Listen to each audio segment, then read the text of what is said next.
என் தமிழக மக்கள் அனைவருக்கும் என் 80வது குடியரசு தின நல்வாழ்த்துக்களை தெரிவித்துக் கொள்கிறேன். நான் திருப்பத்தூர் மாவட்டம் ஆம்பூரிலிருந்து நாங்கள் தளபதியை பார்ப்பதற்காக வந்திருக்கிறோம். நேற்று இரவிலிருந்து பயணம் செய்து வெகு தூரத்திலிருந்து வந்திருக்கிறோம். வந்து எங்கள் தலைவரை பார்த்ததில் மிகவும் மகிழ்ச்சி எங்களுக்கு. அவரின் ஆட்சி நல்லாட்சியாக தொடரும். 5 ஆண்டுகள் இல்லை, அடுத்த 50 ஆண்டுகளும் எங்கள் தலைவர் மட்டும்தான் இந்த தமிழ்நாட்டின் முதலமைச்சராக வருவார். இது நிச்சயம். நாங்கள் கோடான கோடி நன்றிகளை தெரிவித்துக் கொள்கிறோம் எங்கள் முதல்வருக்கு. தளபதியை பார்க்கறதுக்கோசரம் தான் சார் வந்தது. ஆமா, அப்போதுலேருந்து சின்ன வயசுலேருந்து நாங்கள் ரசிகர்கள். நாங்கள் அவர்களுக்கு 3 மாசத்துல நிறைய விஷயங்களை செய்யறார்.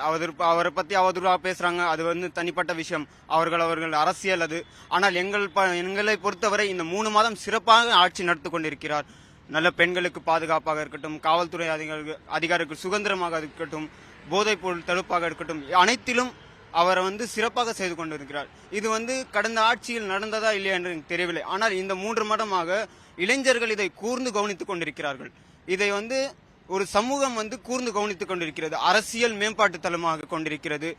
பல விஷயங்கள் இது மூலமாக கூர்ந்து கவனிக்கப்படுவதால் மேம்பட்டு கொண்டிருக்கிறார்கள். தமிழக மக்கள், தமிழக இளைஞர்கள் பொதுவாக மேம்பட்டு கொண்டிருக்கிறார்கள். இது ஒரு நல்ல ஆட்சியாக இருக்கிறது.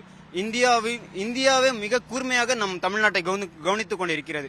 இந்த சூழ்நிலையில் இந்த 3 மாசம் நல்லா இருக்கிறது. இதே போல் அடுத்த 5 ஆண்டுகளும் அண்ணன் நல்லதாக செய்வார். இந்த 5 ஆண்டு மட்டுமில்லை, நான் சொன்னது போல் அடுத்த 50 ஆண்டுகளாக வந்தாலும் எங்கள் விஜய் அவர்கள் தான் முதலமைச்சராக வருவார் தமிழ்நாட்டில்.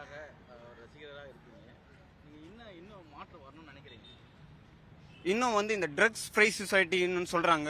அதை இன்னும் கொஞ்சம் இம்ப்ளிமெண்ட் பண்ணி இன்னும் கொஞ்சம் அதை இது பண்ணி அவங்களுக்கு நாம இது செய்யறோம், நம்ம ட்ரக்ஸ்ல இருந்து வெளியில வரணும், ஸ்போர்ட்ஸ் இன்னும் அதிகப்படுத்தணும். ஸ்போர்ட்ஸுக்கான ஃபண்டு கொடுத்துருக்காங்க, நல்ல ஃபண்டு கொடுத்துருக்காங்க. நாங்கள் சட்டசபை நேரலை இப்போ நம்ம பார்த்து கொண்டு இருக்கிறோம். இதுவும் ஒரு மிகப்பெரிய விஷயம். சட்டசபை நேரலை அனைத்து பொதுமக்களும் யூடியூப்ல சரி, நம்மள மாதிரி நியூஸ் சேனல்ல, பார்லிமெண்ட் நியூஸ் சேனல், எல்லா நியூஸ் சேனலும் சட்டசபை நேரலை பார்த்து கொண்டு இருக்கிறார்கள். இது ஒரு மிகப்பெரிய வளர்ச்சி தான். இது போன்ற வளர்ச்சிகள் இன்னும் நாங்கள் வர வேண்டும் என்று ஆசைப்படுகிறோம் இளைஞர்களாக. முகமது வாசிக், ஆம்பூரில் இருந்து. எல்லாரும் ஆம்பூரில் இருந்தான்.